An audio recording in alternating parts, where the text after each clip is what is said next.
to another edition of Crime Time with DutyRon. I am a retired NYPD detective with 20 plus years of law enforcement, and right alongside me is Ed Wallace, the co-host here on Crime Time with DutyRon. He's got over 25 years in the crime scene unit in the same police department, New York City Police Department.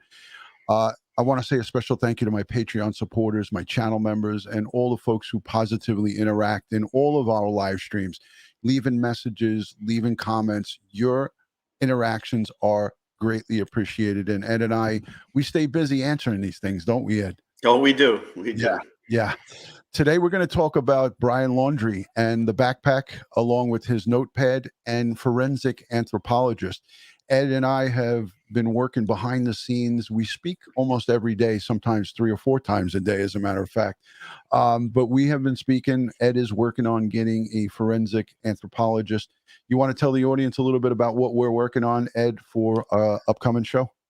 Sure. We're looking to get one of my friends that I worked with at the 9/11 recovery at Staten Island landfill. She's a forensic anthropologist that was attached to the DMORT team who responded to assist us at the landfill to identify human bones and human remains from animal remains, because as you know, in the World Trade Center, there were many restaurants there. So we have human bones commingled with animal bones from those restaurants. So we would have to distinguish between them. So we had our forensic anthropologist from DMORT assist us in that endeavor. Yeah, well, that's going to be a fantastic show. I got to tell you right now, there's just so much talk about the positive ID with Brian Laundrie. There's so many people who are, understandably, you and I both understand that that is this is human nature. We want to know positively, are these remains of Brian Laundrie, and can we close the book on this? And when I say close the book, I'm talking about the people speculating, was this a setup? Did the parents throw sets of his little baby teeth out there? Like this, I've read almost everything under the sun about it, about the recovery. So people want to know, again, I understand it because it's human nature, right, Ed? Yes. We want to get definitive answers. And Christina Rose, thank you for becoming a channel member before we went live.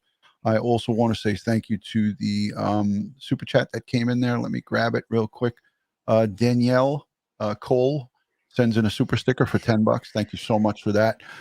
Before we get going, I want to show a little piece of media, and this is going to come to us by not one of my favorite places, CNN. We're going to play a little bit of CNN media here, but it's good because it goes over the remains that were sent over to the forensic anthropologist. But before I play it, Ed, how long is a process like that take? And I know your friend, when she comes on with us, she'll explain everything in layman's terms. But how long potentially could some type of process like this go? Well, it depends on how many recovered remains are requiring analysis from the anthropologist. So it depends on technically, it depends on how many bones there are. And they'll have to go through them one by one, document them, understand what part they're looking at. And then you're going to look at these bones for various defects. We call them tool marks in some cases, ballistic damage, knife damage, animal bite marks, things of that nature, and how they were broken. They'll have to make some determination if they were broken or how they were disarticulated from the body, things of that nature. So it could take, it's a lengthy process. It's a lot of science. It's a lengthy process because it's painstaking. It takes a lot of time to look at little pieces. Right. Look for all the different, like you said, did an animal get at him? Is there bite marks from the various? Right. You're gonna have to do a full inventory. So there's a lot of note taking. Then you're gonna have to make all your observations, and you have to write those down. There's going to be a lot of photography. There's going to be a lot of microscope work. There's a lot involved in this. It's what takes the time, and folks, we just have to be patient with it. Will over at 411 now. He's got a great channel. Everyone, I recommend you go over and check out Will over at 411 now. He goes live a lot, and he has the Sunday night trivia. I always try to get in there before I go to sleep because it's great. It's a great community over there. A lot of good folks who we cross-pollinate. Some of my subscribers and some of Will's, they come and hang out over in some of his live streams, and he gives great information. Tracy Roth, thank you so much for the super sticker. It's greatly appreciated. And Trevor Lee, that's our college student from Tennessee, East Tennessee University, who donated $2,000 of his own money to the Summer Wells Fund. Thank you, Trevor Lee. He was a guest here on Crime Time with DutyRon, and it was an honor to have that 19-year-old gentleman. What a young, perfect man, like just a perfect human being. So Trevor, thank you for what you're doing, and thank you for the $5 super chat. He says, what a story and closing to it. So upsetting to see it end the way and to see what Gabby really endured. Amen to that, my friend. Amen. All right, let's look at this media before we get too far wrapped into it. Hello from Ohio. Good to see you, Eileen. All right, let's get it going. Here we go.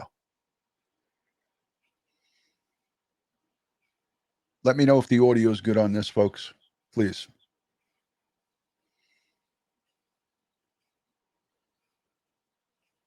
Not hearing any audio. No, it's not on. Over I got to it now. forensic anthropologist. That's someone who will study skeletal remains. To Let me start his it from the attorney beginning. confirming Brian Laundrie's remains have been handed over to a forensic anthropologist. That's someone who will study skeletal remains to determine how a person died. It comes as the Laundrie's attorney says Brian's parents knew he was, quote, grieving when he left their home and headed to the nature reserve. And that was 6 days before his fiancee, Gabby Petito's body was found. Layla Santiago's out front. Tonight, so many unanswered questions following the news of Brian Laundrie's death. Today, his parents receiving flower deliveries at their home while their lawyer has been speaking out on their behalf. Yesterday was, very hard on them, as I'm sure everybody can imagine. While the FBI confirms the skeletal remains found in the Carlton Reserve were Brian Laundrie's, the family's attorney says the family had discussed the possibility of suicide. We've had that conversation between the three of us, Chris, Roberta, and myself several times. We just do not know. Of course, knowing his mental state when he walked out the door, it was always a concern. These new details raising more questions about what the family knew the night Brian disappeared. Brian had been extremely upset. Chris and Roberta were very concerned about him. They expressed that to me, that when he walked out the door that evening, they wish they could have stopped him. They wish they could have, prevented him from going out, but he was intent on leaving. And Chris said to me, in hindsight, I know I couldn't stop him. Never goes outside. Why Brian was extremely upset, their attorney wouldn't say. But this was 6 days before Gabby's body was found at a campsite in Wyoming. I've been quite clear on this from the very beginning. When it comes to the FBI, we have absolutely nothing to say with respect to the Gabby Petito incident. With respect to Brian, we've been cooperating from day one. And, those are two different, from a legal perspective, those are two different scenarios. Along with Brian's remains, police say a backpack, a notebook, and clothing belonging to him were. This gives us a good overview. And Ed, I got to say, when I look at this footage, it gives us an idea of the massive nature reserve that they were searching. And I looked for some earlier footage, and it was hard for me to find it. I know it's available online, but there was earlier footage that showed how deep the water was in this particular area. And I'm going to find it, and we're going to play it, because you know me, I don't give up on this stuff. Mhm. But I do recall, and us detectives, we have good memories. I do recall viewing that footage and the large amphibious vehicles that they were using with the huge tires and elevated carriages. They were riding through this stuff, and I thought how dangerous that was, But when you look at this, I'm just rolling it back, the footage here.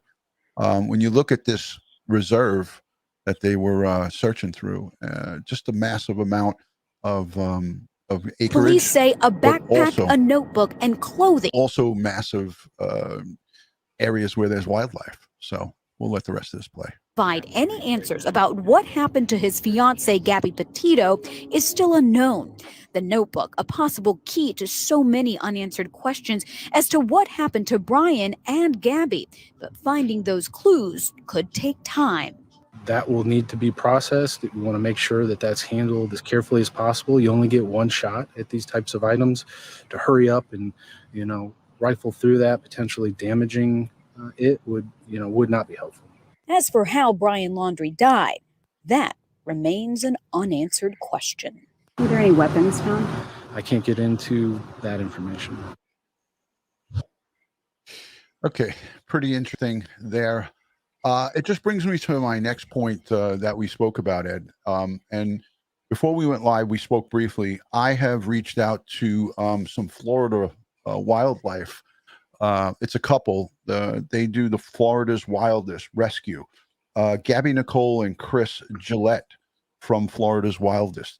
I'm going to ask them to come on and join us to give our audience an overview of the wildlife in that reserve, in the Carlton and the Mayacahatchee Reserve. I know I botched that one up, but that was the closest I can get to that. But we're hopeful. She answered me back, and she said that she would try to work it out.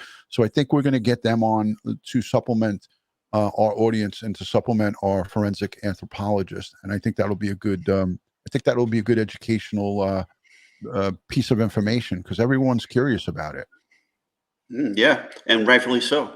Yeah, and Because while I have you full screen, I wanted to ask you, many people have sent in messages to DutyRon.com, and I encourage each and every one of you to send in your questions to DutyRon.com. I'm going to put it up on the screen right there, right below where Ed is there. So DutyRon.com is a one-stop shop for information on all of the cases that we cover, but also to send in questions, leads, tips, show ideas and things of that nature. And someone sent me, well, a bunch of people sent me in questions about the notebook. Ed, could you expand on the FBI's technology down in Quantico for retrieving? We already heard the Northport Public Information Officer say that they have usable information out of this notebook. Just talk a little bit about the FBI's capabilities, Ed, if you can. Okay, so the FBI's capabilities are pretty close to what we have at the NYPD laboratory in terms of the technology that could use on this notebook. First, we don't know the condition of the notebook. Was it wet? Was it dry? If it was wet, there's a chance that any ink that was used in there may have run and create some problems deciphering what was actually written. So first we're going to have to, if it's wet, we're going to have to dry the book out, and they would put that in a special drying chamber and dry the book out. Then they would painstakingly have to go through the pages, and sometimes when the pages are wet and with the ink, they stick together, so they would have to painstakingly go through the pages to separate them without damaging them. Then after that, they would have to photograph and document all of these pages and books. And then they would use alternate light sources where we can dial in different wavelengths of light and use different filters to cause some of the inks to fluoresce and become visible with the filters. And then you would have to photograph that to see what was written there. And then in addition to that, they could use infrared photography to bring out some of this details as well. Apparently, there was some details that were readily seen and can be deciphered without some of these techniques, I'm being told. And that's great. So that tells me that maybe that the book isn't in such bad condition. And then in addition, if all those other techniques to try to decipher what was written there that may have been damaged because it was wet don't work out, there is an indented writing, as I said in the previous episode. So when you have a series of pages on top of each other and you press a pen or a pencil to the top page to write on, what you're doing is creating a tool mark in addition to the ink. You're creating a tool mark by the pen's point or the pencil's point on the first page, and all the subsequent pages underneath to a degree. I mean, it doesn't go too deep into the book, but several pages will have the indented writing of the previous pages. And then what you could do is you can take those pages and put them in a special vacuum machine that we have using special powders, and you turn on the vacuum. The powder will fill in the indented writing and then make that writing visible. That is fantastic. I mean, the amount of technology that is at the fingertips of law enforcement and the CSI, the science of it all is just for me is it's encouraging to hear this. And there's also possibilities that this notepad or whatever the writings were on there got wet. It didn't get too disturbed, stayed either within that backpack, and then dried out in the summer heat in Florida. We could be looking at, some of the inks they don't run as easy as what we think. If you use the hardball pen, some of that ink, if it was done with a Sharpie, that's a different story. But some of the inks that's being used nowadays can withstand water. And if it dries out properly without someone ruffling through it or rummaging through it, you could still have some of the parts of the ink still in good condition. So, now, I understand Brian liked to sketch a lot. right. So that being the case, if he's using pencil, then the water shouldn't disturb the pencil.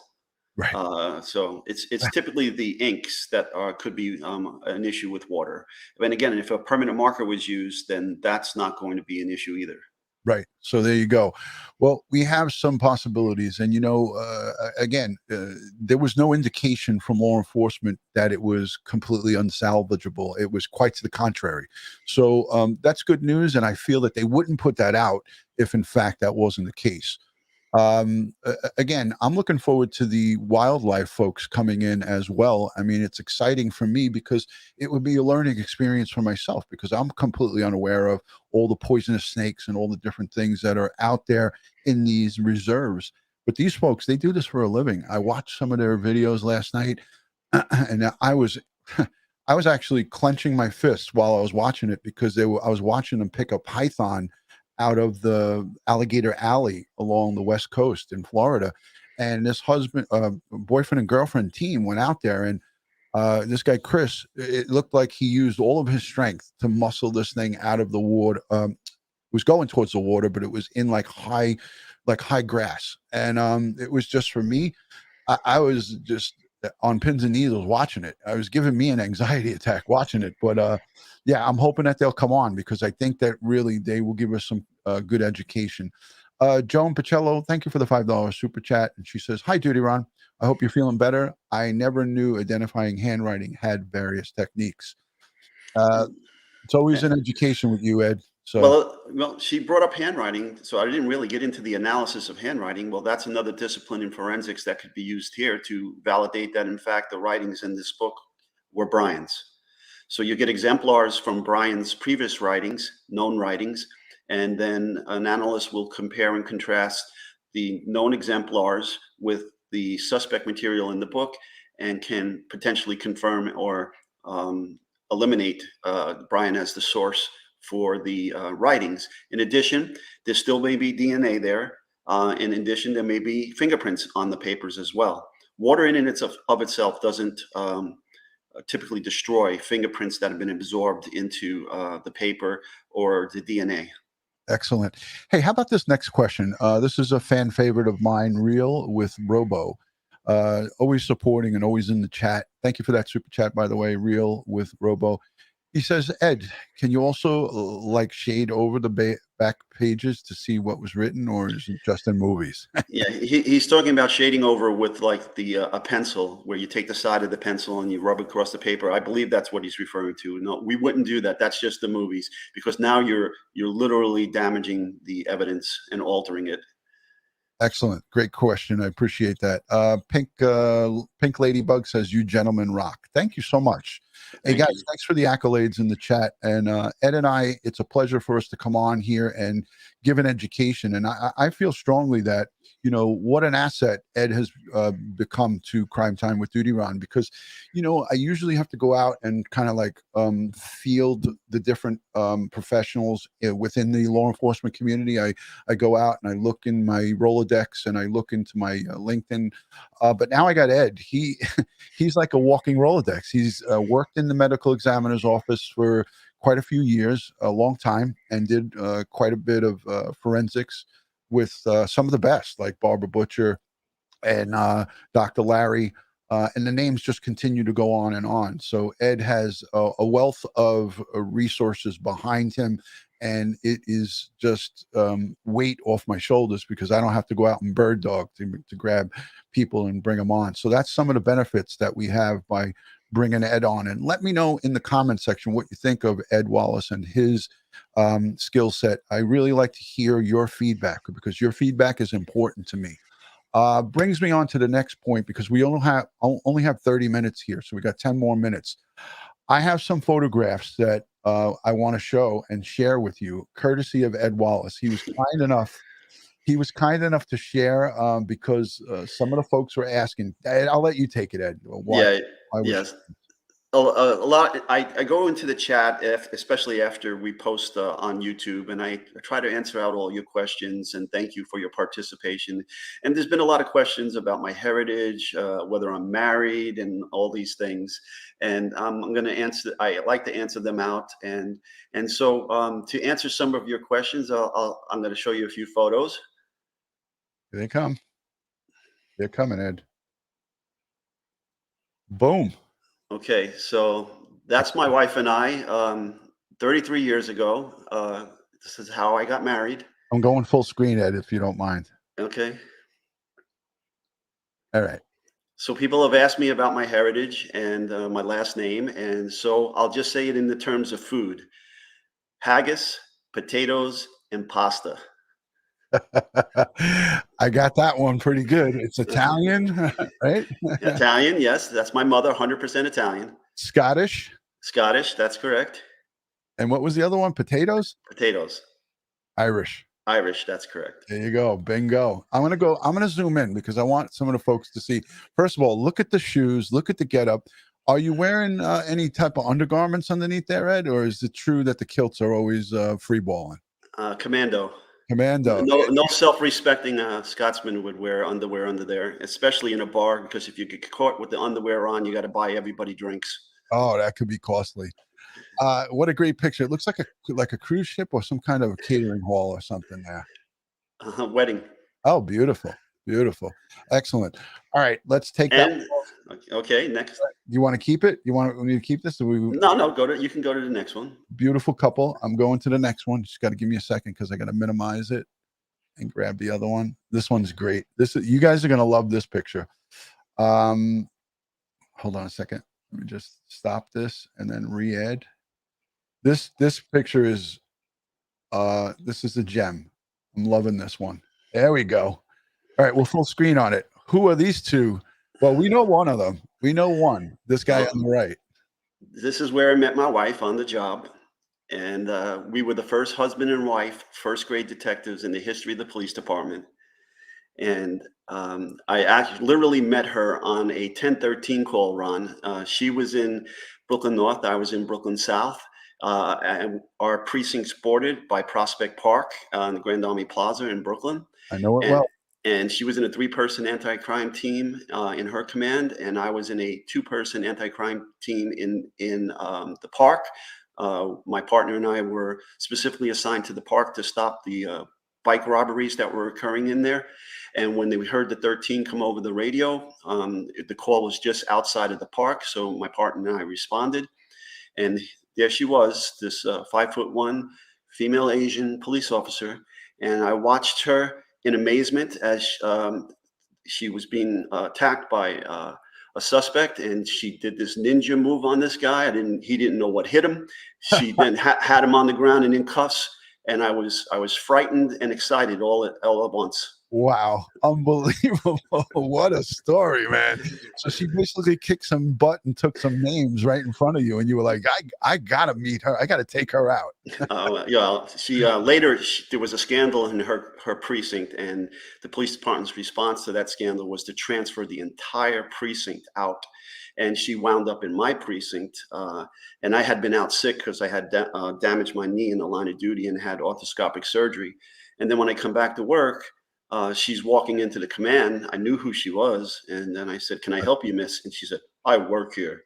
And and then I immediately went behind, talked to the sergeant. I said, "When did she get transferred here?" And he gave me all the the 411 on it, and then I grabbed her 10 card real quick, and I made sure she wasn't married before I approached her for a date. Explain to the audience what a 10 card is, because nobody knows that jargon. 10 card is a card that we keep on all the officers, all the, as we call them, members of the service, and it has all their pedigree information, date of birth, address, phone numbers, weapons, training, and marital status. And that's what I was looking at, marital status. So anyhow, I then asked her for a date, and she said, I don't date guys I work with. Several weeks went by. I asked her for another date, and she said the same thing. And then one day I was fingerprinting a suspect, and she walked in and slipped her telephone number in my back pocket, and I called her, and we went on a date, and the rest is history. That is awesome. Thank you so much for sharing that with us. All right. Now, everybody asked, as you were talking, I walked away because I have my wedding photo right over on the table across my, from my studio here. So I'm going to go full screen with me, and I'm going to show you guys a picture of DutyRon and his wife 30 years ago. We're married 30 years. So here it is.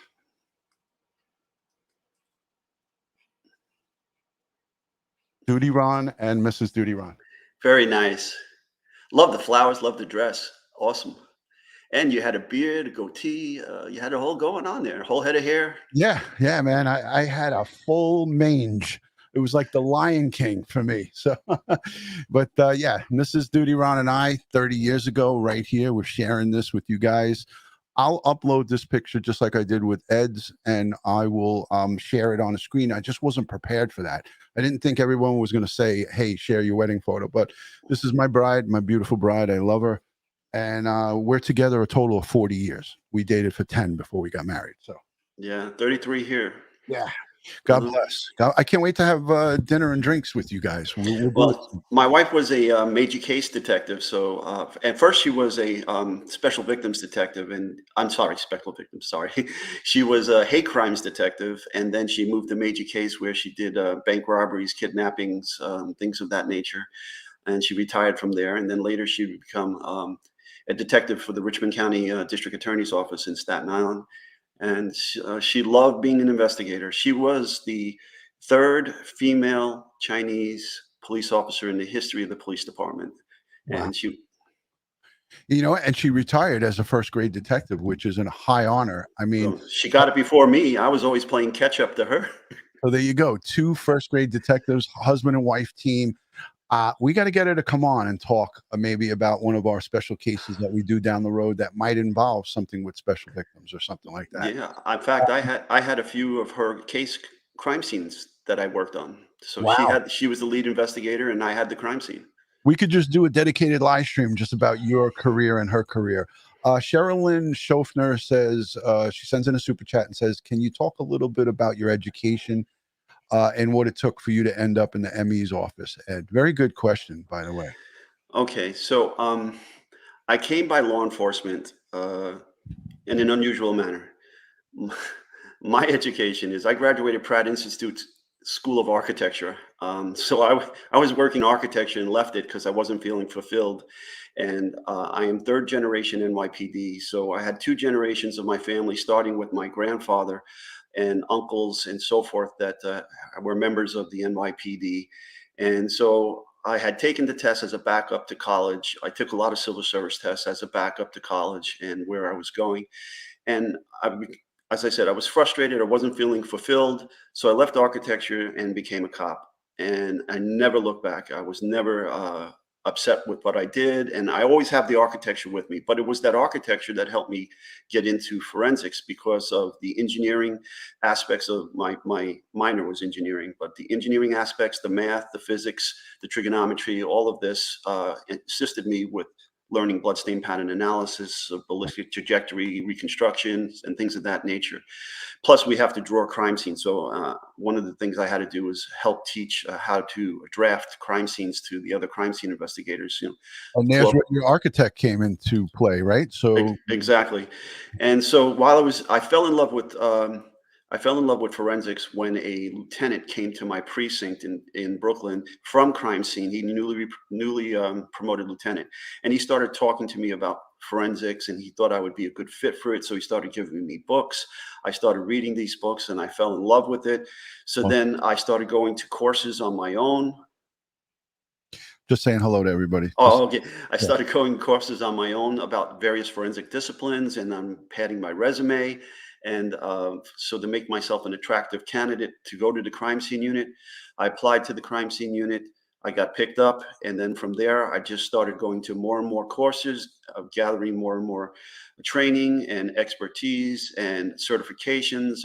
I gathered as many certifications in many disciplines as I could Right. to make myself the best crime scene investigator that I could be. Wow, that's awesome. So now with that, after I retired, um, I was doing training all over the country for Louisiana State University and Homeland Security and the Center for Domestic Preparedness in Anniston, Alabama. I brought Barbara in to potentially be an instructor at Louisiana State University. Barbara Butch. And Barbara Butcher, yes. And then later on, Barbara would approach me about getting grants to conduct medical legal death investigation training, basic, advanced, and bloodstain training at the medical examiner's office. And so we got these grants, and I became the director of forensic training at the New York City Medical Examiner's Office. And while I was there, I assisted them in their special ops and their mass fatality identification with the latent fingerprint section and so forth. That is amazing. I mean, I never even had that information. I never even asked you about it. I read a little bit of your bio and your profile on LinkedIn, but boy, that is, it's fascinating because these folks can listen to you talk all day, but it's great for them to hear you speak and know about how you got to where you were and where you are today. And still continuing to do that training across the United States, across the globe for that matter. So it's pretty cool. My architecture came in handy several times in the police department besides my crime scene stuff. When we got hit with anthrax, we needed a way to test this stuff and try to eliminate it as not being anthrax or being anthrax. So at the police commissioner at the time purchased all these PCR DNA units to identify anthrax, but it required a laboratory. He didn't realize that at that time. So I helped design a mobile biosafety level 3 laboratory, and I supervised this construction. Wow. It never got put into use because we ended up giving all of the PCR DNA equipment to the public health lab so that they could use it for screening in their laboratory fixed lab, not a mobile lab. Then later on, I would help design a actual weapons of mass destruction mobile laboratory, and sat down with the engineers, helped design it, and we got it built. It was donated to the NYPD, and it was given to the police lab. Wow. That's amazing. I wanted to ask you too, when you talk about the body farm, right, in Tennessee, Yes. how did you get involved in research and study at the body farm? So after 9/11, I met many forensic anthropologists that came to New York City to help us at 9/11. And I knew of the body farms, but one of them in particular, and a forensic odontologist actually, was an instructor at the body farm. And his name was Dr. J. Randall Pierce from Morristown, Tennessee, who recently died from complications of COVID and complications of his 9/11 diseases. And he assisted me in applying for and getting into the body farm training course with the FBI. Wow. I mean, it's just fascinating experience, fascinating information. When you started talking about that, the questions went crazy in the live chat, but it also continued in the comment section. But listen, we have to run. We all have a lot of questions about Brian Laundrie. People are asking in the chat, how many pieces of bones did they recover? Was it a full jaw? Was it just partial pieces of teeth? We have no access to the case file. And as you guys know, they're not releasing those details. So Ed and I, we would be wrong with answering those kind of questions because we don't know the answers to them. But what we do know, and Ed, I'm going to let you talk because I know you got something to add to it. But what we do know is what they're telling us, and is if they're able to do dental forensics, it means that they have to have some kind of shaping or something. It's not someone that just took loose teeth and threw them out there. Ed, I'll let you jump in on that. Yeah, they probably have a couple of mandibles with jaw bones and with some denture in it to do this. So again, we don't know the condition of the body. We don't know how many bones. We don't know any of that stuff. As Ron said, we don't have the case folder. So, but Ron, that interview you played where the public information officer was asked about a firearm, he didn't say no. Correct. I was going to thank you for bringing that back up, because I did have a note right here to mention that. And it was at the very end of that interview. He said, and I'll get it back on right now. I still have that queued up. So let me remove this. Hold on a second. Oh, that was still the pictures. All right, here we go. I have it queued up, and we'll play that so you guys can hear what he had to say. It's pretty interesting, actually. That information. It's an unanswered question. Were there any weapons found? I can't get into that information. Bingo, right there. Bang. I mean, how simple would it have been just to say no if there was no gun? There's nothing that would hurt the investigation. Right. At that point, when she asked him this after we already had a recovery, right, of body parts and remains, or both. So remains, skeletal remains. It wouldn't have hurt the investigation if he said yes or no. And he chose to say, we can't get into that right now. Mm-hmm. Very interesting, and a takeaway from investigators like ourselves that really stands out, I can't get into that information. So there you go. Excellent live stream today, Ed. I hope everyone enjoyed this. We're over the 30 minutes. I got to run. I have to take this bandage off my head. My wife is actually going to do it. I don't know what it looks like under there. I'm going to take some pictures because my sister works for the Skin Cancer Foundation, and I'm going to be featured on the Skin Cancer Foundation. I was featured in February for my Mohs surgery that happened on my nose. This is going to be a follow-up to that. And I want to just do, again, a little PSA. The sun is not your friend. It's your enemy. Try to stay out of it at all costs. If you are in the sun, make sure you cover yourself up or put heavy sunscreen on, because skin cancer is no joke. And I'm living proof of it. I have the second stage of a skin cancer squamous cell on my head removed on Friday. So please, everybody, protect yourself from the sun. If you live down in South, it's really bad in Florida and in the southern states. People getting skin cancer left and right down there. It's unbelievable. Ed, I appreciate you coming on. Keep me posted on if we are able to get the forensics anthropologist. She's going to be a gem of a wealth of information for us. Anything for the troops in regards to Brian Laundrie and evidence recovery? Well, they apparently were out there a lot shorter than they said initially. They said the FBI's evidence response team was going to be there for a couple of days, but it appears that they weren't there for the length of time that they initially said. It looked like maybe a day or two tops. Right. They used some good technology to map the crime scenes. They used what's called a Faro 3D laser scanner. There are multiple 3D laser scanners out there, but what I use a Leica 3D laser scanner in my work. And what it does is you set it up on a tripod, and it takes millions and millions of points in 3 dimensions in 360 degrees. And it makes mapping and drawing the crime scene so much easier than if you had to do it by hand and take copious amounts of measurements manually. And then you can take it down to your computer, download it into the software. From there, you can build a 3D digital model. And if you have a 3D laser printer, you can actually build a 3D physical model. Wow. Fascinating. The technology, Ed, it just gets better and better each time you say something. Joe Murray, our favorite criminal defense attorney, sends in a $5 super chat. Thank you, Joe, for that. He says, hello, DutyRon and Ed Wallace. Love you guys, but the question is, when do you think everyone is going to stop beating up on Mr. Bertolino and the Laundries? I can answer that. Never.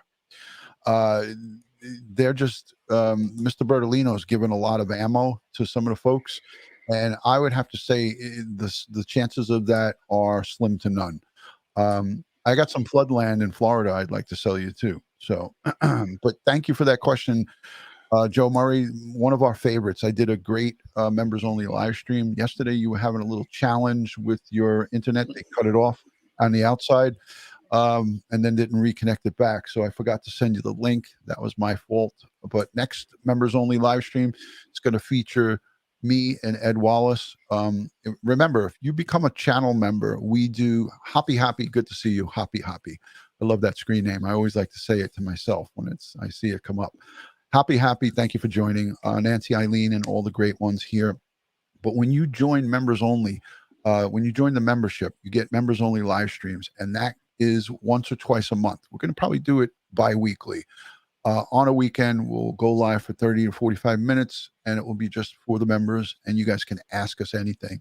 And yesterday I had Joe Murray, criminal defense attorney, and it was a really good one. It was an hour and like 10 minutes. And we really went at it with the criminal defense attorney side. So it was a lot of fun. Joe took a beating with me a little bit. I muted him at one point. I was censoring him, but we had some fun. It gets adult. We have adult conversation, and we also took call-ins, which was really neat. It was really a lot of fun. I would have liked to have done that here today, but I don't have enough time because I got to get going with my head here. And let me apologize, folks, for yesterday. I was a hot mess. Mr. Murphy from Murphy's Law visited me, and everything that could go wrong went wrong. My cable got disassembled by some contractors, and I was unaware of it. And I found it later after I went outside and found the cable disconnected and reconnected and got my internet back. And then my light and my camera stand fell off its attachment. Oh my God, it was a hot mess. All right. Yeah. I see someone in the chat asking, do you think we could get Dr. Bass on? I don't think we need Dr. Bass. We got Dr. Butcher, Barbara Butcher. Well, Dr. Bass is an anthropologist. I could reach out to him. He did write the foreword in my book, but I already have online another anthropologist. And Dr. Bass is a busy man, and he's kind of retired now. So yeah, it would be difficult. Yeah, it would be difficult at best. But yeah, I was saying that we have Dr. Butcher because Barbara Butcher, because if it didn't work with your connection, your contact, we would ask her. I'm sure that she knows many.